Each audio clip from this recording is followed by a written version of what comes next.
خليك خسران، ده الشعار اللي رفعه الجمهور ضد إعلان بيبسي الجديد. ذكاء اصطناعي. أم كلثوم ممكن تغني الويجز عادي جدا. فكرة إعلان بيبسي الجديد الدمج بين إعلانات سابقة والذكاء الاصطناعي. بيبسي جمعت إعلانات قديمة لأحمد السقا ونوال الزهد وكريم عبد العزيز وروبرتو كان وآخرين، وخلتهم كلهم يسمعوا أغنية عمرو دياب الجديدة. بيبسي عملت إعلان جديد، فجاتت أغنية جديدة بروح الماضي.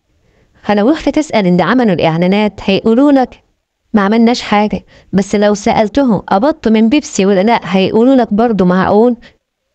نجوم صدقوا الجمهور باشتراكهم بإعلان بيبسي الأخير التعني اللي ما يتسموش، هم الجمهور طالب بمقاطعتهم. مين هم اللي رفض المشاركة في الإعلان رغم إن اتعرض عليهم مبالغ ضخمة؟ حملات جديدة وهجوم على نجوم إعلان بيبسي الأخير بعد عرضه رسميا، ومطالبات بمقاطعة النجوم اللي عملوا الإعلان. يا ترى مين هم النجوم اللي اتعرض عليهم ورفضوا يعملوا الإعلان؟ ومين النجوم اللي رفضوا بشكل قاطع؟ ومين النجوم اللي عملوا؟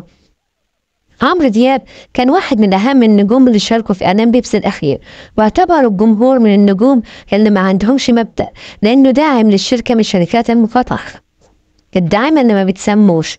أحمد السقا من ضمن النجوم، لأن الجمهور مستاء منه جدا بسبب مشاركته الإعلان بيبسي، ومعاه كريم محمود عبد العزيز لأن كان عضو في الإعلان والناس اتصدمت فيه. محمد صلاح الناس اللي كانتش مصدومة فيه، وده لأنهم كانوا متوقعين موقفه من الأول بعد المسج اللي قالها في فيديو متأخر بعد أحداث غزة لما قال كل الأرواح مقدسة، والجمهور عشان كده صار عليه سبب الفيديو ده اللي استفز الجمهور.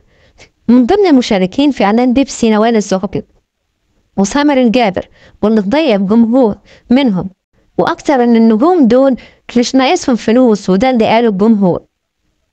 وبعض من آراء الجمهور إنه واحد قال الناس اللي بتتريقوا عليهم هم اللي عندهم دم ونخوة، والناس اللي حاطينهم كلاس ايه وريحتهم حلوة هم اللي جعانين بالرغم من انهم عندهم مليارات.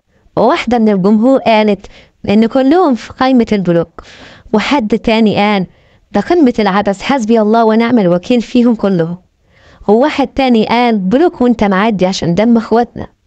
دنيا سمير غانم رفضت تعمل الإعلان رغم إن عملته قبل كده في 2011 ب3 شخصيات وحقق نجاح كبير وعلم مع الجمهور.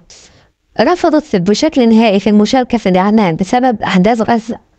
أحمد مكي الراجل الجدع رفض المشاركة في إعلان بيبسي، والجمهور ما استغربش ده لأن أحمد مثال للرجولة. كمان من الناس اللي رفضوا مؤخرا الإعلان ويجز رفض المشاركة هو وزير. 3000 مواطن من أي حتة في العالم ممكن يموتوا والعالم يسكت غير في فلسطين. فعمل إعلان بيبسي، وده احتراما للمقاطعة اللي عملها المصريين عشان ولاد بلده اللي عملوا له شهرة وخلوه نجم، فقرر يرد لهم الجميل مش مجرد شعارات وخلاص. وخلينا نعتمده في ملوك الجدعنة الجزء الثاني بدل من أحمد السقا. وفعلا هي مسألة نبدأ مش بكتر الفلوس ولا بقلتها.